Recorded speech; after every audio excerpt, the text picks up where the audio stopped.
The night is humid and still in Essex, Maryland. It's just past 11 p.m. on July 28, 2021, when red and blue lights pierce through the darkness. A routine traffic stop is about to unfold, or so it seems. The officer approaches the vehicle, his flashlight cutting through the night. Inside sits 33-year-old Nicole Michelle Johnson, gripping the steering wheel with white knuckles.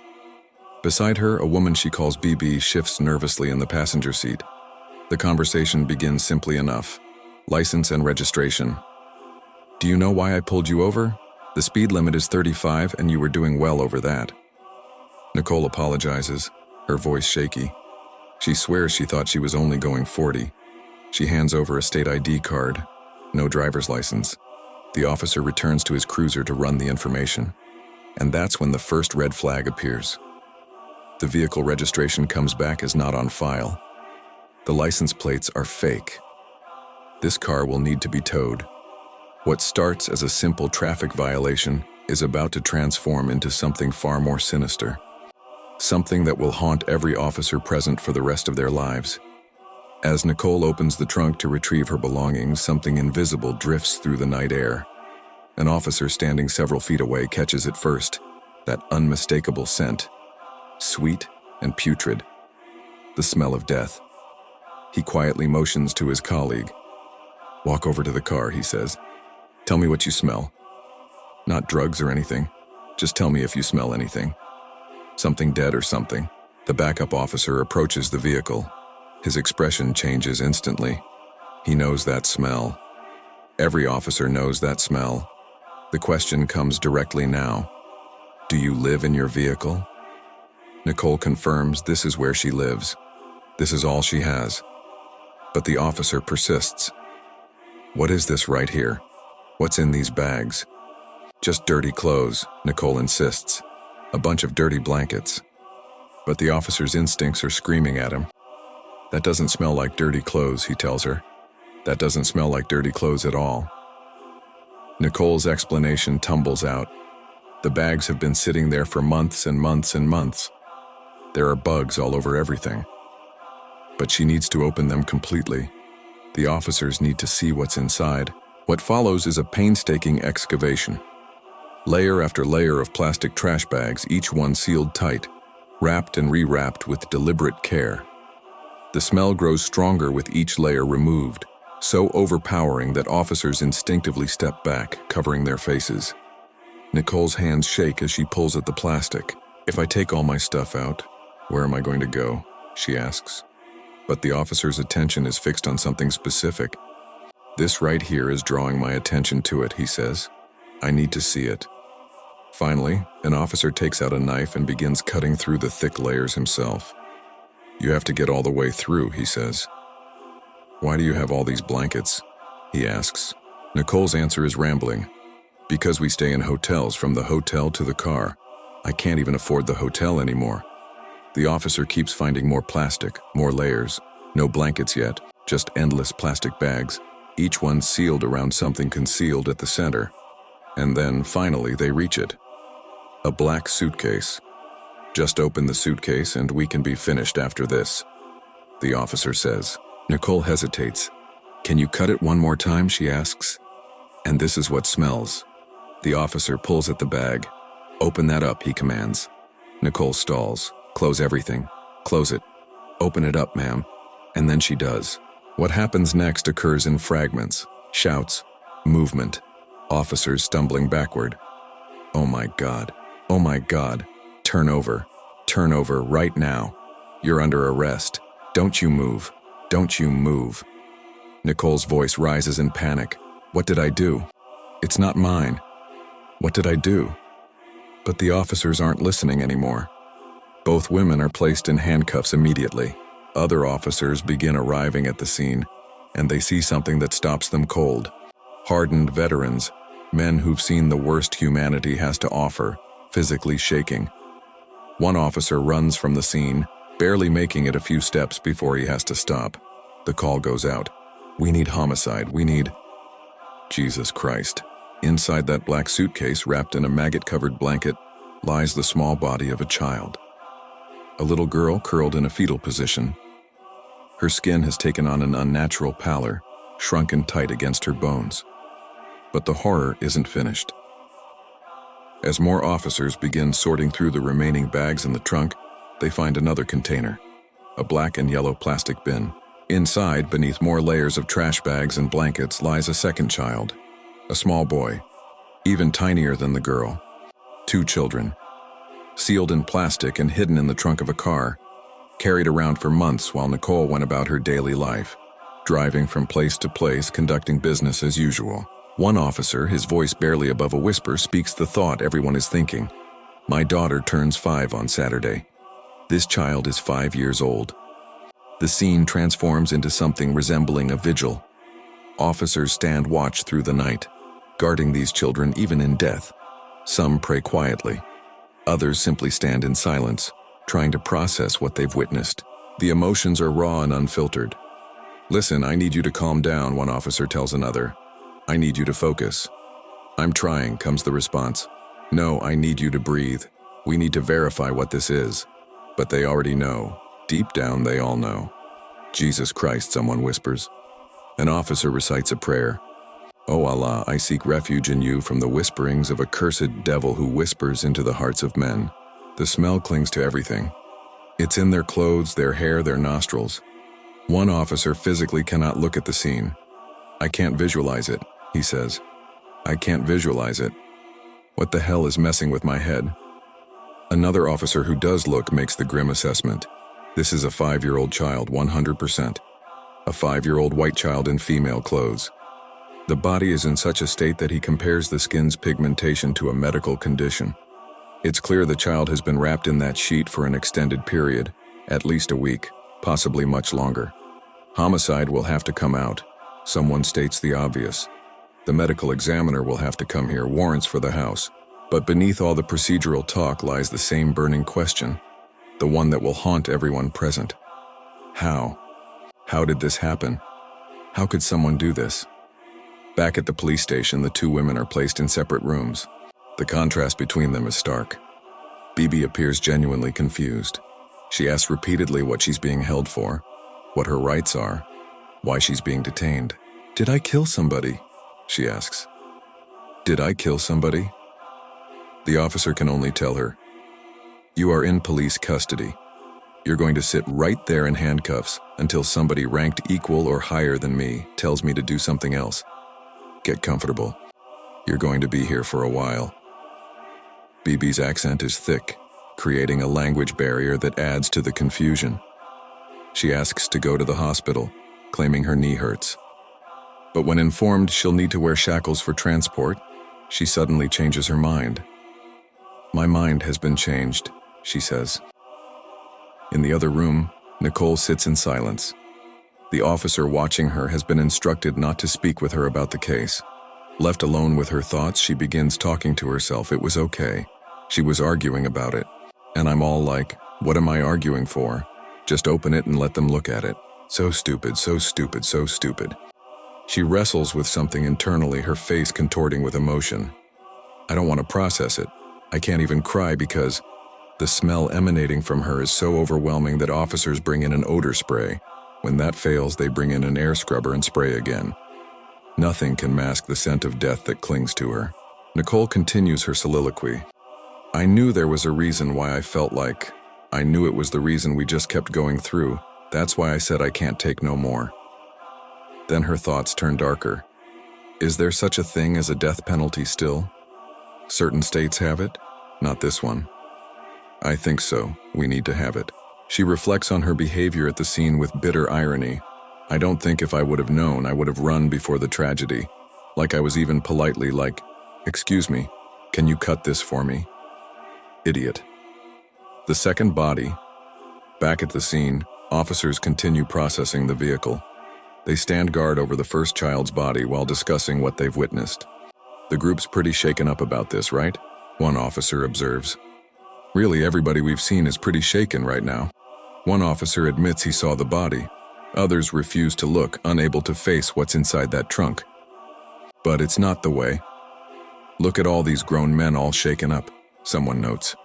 The conversation turns to the age of the victim. I could understand if this child was younger, like baby stage, but it's not. So I'm kind of dumbfounded, like what the hell? I'd love to just know the reasoning. The curiosity is universal, everyone wants to understand. The whole story. Like what the hell? What? How did this even come to be? But the full story is still unfolding. As homicide detectives begin the meticulous process of sorting through Nicole's belongings, they make a discovery that sends shockwaves through everyone present. The signs were there from the beginning, hidden in Nicole's own words. "Me and my kids are literally living in the car," she had said. Kids. Plural. Like speeding around with the bodies in my car. Bodies. Plural. Buried beneath the bags and the suitcase containing the little girl, they find a black and yellow plastic bin. Inside, wrapped in blankets and sealed in multiple layers of trash bags, are the remains of a small boy. 2 children, both concealed with the same methodical care, both carried in that trunk for months. Nicole is transported to another facility for formal questioning. As she enters the interrogation room, detectives prepare to unravel the truth behind this horrific discovery. She begins by explaining her presence in Essex that night. She was there to meet a man for prostitution while Bibi waited in the car. As for the smell, Nicole claims she'd noticed it but assumed it was a dead rat. "Me and my friend were doing so much to try to get rid of the smell," she says. Get the smell. But we never noticed it was coming from the back because we don't sit in the back." "How did you try to get rid of the smell?" the detective asks. "We always thought it was coming through the front of the car, so we got it power washed to try to get the smell out. The engine." The detective's response is measured. "You're starting to understand why this sounds a little ridiculous?" Meanwhile, after speaking with BB, investigators determined she was mentally challenged and had no knowledge of the incident. They contact her mother and arrange for her to be taken home. But Nicole's vague story about a mysterious smell isn't enough. Not when there's a second child involved. "I really want you to help me out to find out how these children ended up like this," the detective says. "Okay," Nicole responds. "Okay. Children. Plural." The weight of that word hangs in the air. The discovery of the second child came only after detectives began sorting through the trunk's contents. But the clues were there from the start, embedded in Nicole's own statements at the scene. The relationship between Nicole and these children adds another layer of shock to an already incomprehensible situation. The detective shows Nicole a photograph. "Do you recognize this person at all?" "Who's that?" Nicole asks. "Who is that?" "That's their mother." "Who are they?" Nicole's response is revealing. "And that's when I had him. If you look at them when I had him, and that's who, remember?" The detective presses for clarity. "When you look at them when she had them and when I had them, he probably got this picture off her page, but it definitely came from mine. Because if you look at them when she had them, they were very not taken care of. You look at them when I had them, they were very well taken care of." The children are identified as 7-year-old Josh and Marie James Johnson and 5-year-old Larry Darnell O'Neill. Both were left in Nicole's care 2 years earlier by her sister Deshelle, who claimed she was unable to care for them at the time. Investigators also learned that Deshelle has an active case with the Baltimore City Department of Social Services for an 8-month-old infant who was temporarily taken into their care given the current investigation. Nicole's portrayal of herself as the superior caregiver contrasts sharply with her sister's alleged neglect. "She didn't take care of the kids," Nicole insists. "She didn't do to them what happened to them." But the detective challenges this logic. "Okay, so she's a better person for leaving them in any kind of bad situation? She knew the situation wasn't okay. She knew the situation was messed up. She left her kids literally with you. She left her kids in the room. She thought you were going to take care of them. I guess. I never told her I was going to. I never asked her to." Nicole continues building her defense. "I used to have to yell at the mother about washing them. I used to have to yell at the mother about feeding them. I used to have to yell at her about everything." Despite portraying herself as the better caregiver, Nicole couldn't even spell the young girl's name correctly. She also couldn't recall either child's birthday. Whatever belief remained that she'd shown love or responsibility, would soon be shattered by the grim truths surrounding their deaths. Nicole lowers herself to the floor as the interview continues. The detective reveals that they've spoken with her sister and other family members. "I don't know that everything you're saying is making sense," he tells her. "What do you mean?" Nicole asks. "What did you all speak about? You all spoke about her leaving her children?" The detective refuses to share details of those conversations, and this sends Nicole into an emotional spiral. "We spoke about a lot of stuff, and of course, it's all going to be against me. Even my mom." "Oh yeah. We met your mom." The detective steps out to check on paperwork, leaving Nicole alone to imagine what her family might have said. Her soliloquy reveals deep resentment and a persecution complex. "I'm not going to tell you what they said." "What they said? What they said? What they said? I've busted my behind for all of them all my life. My mother. Lady, you had me out here selling my body. You told me not to give that girl her kids. I would have given them back. I said this weekend when I'm coming back I'm giving her her kids. You told me not to. They're about to put me under the jail. They're too selfish and so wrong." Her anger builds. "It was a group of people here. Yeah, all family to speak against me. Where have they been when I've been growing up? I guess I ran away or something. Why? You all already know that's what they said. Now I'm not talking anymore. Now since I'm a liar and since I'm this and since I'm that, come on. All the kids that I've been around in all my life, I'm going to wait until my niece and nephew to kill one? I've been raising kids all my life so much they thought they were actually mine, and I'm going to wait until my niece and nephew to kill some?"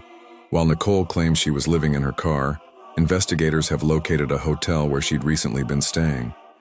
The room tells its own story. Inside, they find 2 stuffed animals and 2 rose bears, one blue, one pink. Each bear has a ribbon around its neck. The ribbons read, "Always and Forever." "Are these like memorials?" one investigator asks. "The website has all kinds of different ones," another responds. "Even with little ribbons. It's unclear if the bears are meant for the children or if they're just decorative items. But their presence is deeply unsettling. What's more telling is what isn't in the room. There are no children's clothes, no toys, no belongings to indicate any children had been present. This absence, combined with the advanced state of decay found on both bodies, raises critical questions. How long had the children been in the trunk of the car? And what led to their deaths?" Nicole requests to speak with her mother before continuing. "Can I talk? Like I need my mother to be a part of this conversation." "For what?" the detective asks. "Because she's a lot of the reason for the conversation. But you're an adult. What's going on?" Nicole insists. "I want to talk to her. Like I want to tell her. Like I want to talk to her. Did she cause this? I want to talk to her and everything will come out and I just need to talk to her." The detective denies the request, reminding Nicole that it's important to tell her story to investigators first.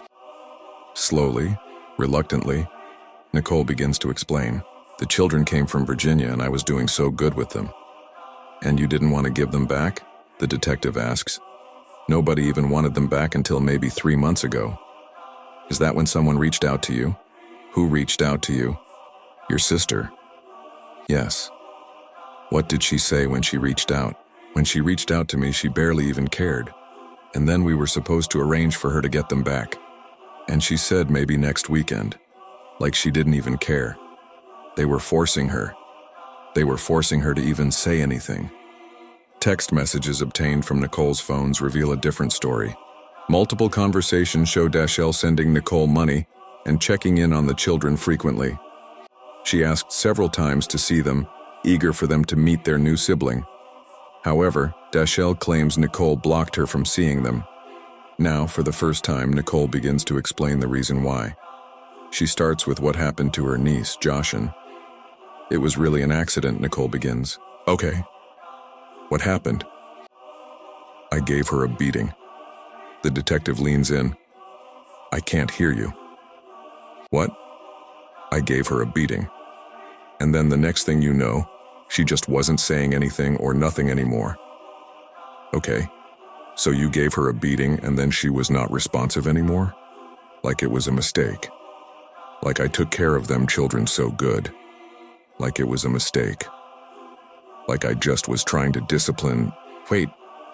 Explain to me how it happened, like she got in trouble for something one day that I didn't beat her for it. Stealing something or going in the refrigerator or doing something and she did it again and she did it again. And then the last time it was just like, and I was probably more frustrated than I should have been with life, period. With everything. With why did they leave me with the kids? Why is nobody helping me? Why is nobody calling me? Where is their mom? Where is my family? Like what? What happened? Tell me how. Nicole's voice drops. With what? With what did you beat her? I don't even think it was anything. I think it's just my hands. The investigation later reveals that Nicole frequently used harsh language and regularly cursed at the children, particularly the girl. A witness at one of the hotels recalled hearing Nicole abusing Joshin through the thin walls, and at times hearing the child yelling for her to stop. You were upset because she was taking things from the refrigerator and stuff? The detective prompts. She was doing all kinds of stuff. Like she was taking stuff, like she was getting the boy in trouble, like she was just doing all... And you disciplined her? Yes. Okay. And it went too far. Okay. How many times do you think you might have hit her? I don't know.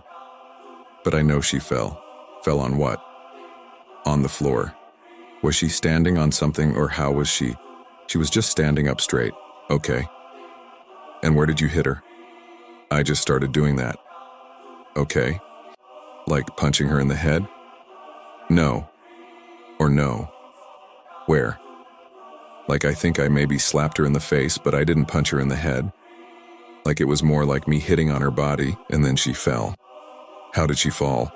Backwards, forwards, sideways on her head? I know she hit her head, but I can't remember exactly how it was that she fell. She hit her head, okay. Do you remember where on the head? No. Did she hit her head on something other than the floor? No, but the floor was extremely hard. The floor was extremely hard. And I was so scared, like I was so scared. Okay, what did you do? When she went to the floor, was she crying? Or was she quiet? She was quiet. Quiet. And what did you do after that? I just tried to pump her chest. Like I was popping on her chest really, really hard. Like I thought maybe she was, like I don't know. Like I'm just pumping on her too. Like I was just trying to get her back. Like I was, okay. And then, what did you do next? I laid in the bed with her. You laid her in the bed and laid next to her. Where was the boy at this time? Asleep in the other bed. Okay. Where? And I stayed in that room with her. When do you think that was? I told you, maybe last year. And then what did you do with her body after that? I just put it in a suitcase and I kept her. Joshin's death is believed to have occurred around May of 2020, approximately 14 months before the traffic stop. Despite this, Nicole continued texting Dashell as though Joshin was still alive. In April of 2021, Dashell even thanked Nicole, writing, "Thank you for taking care of them so well." Nicole admits she continued traveling from hotel to hotel, carrying the young girl in the suitcase, eventually storing her in the trunk of the car. Joshin's body arrived at the medical examiner's office still wrapped in a comforter that contained a cigarette butt. Numerous bruises were found on her body, but an exact cause of death could not be determined due to the advanced stage of decomposition.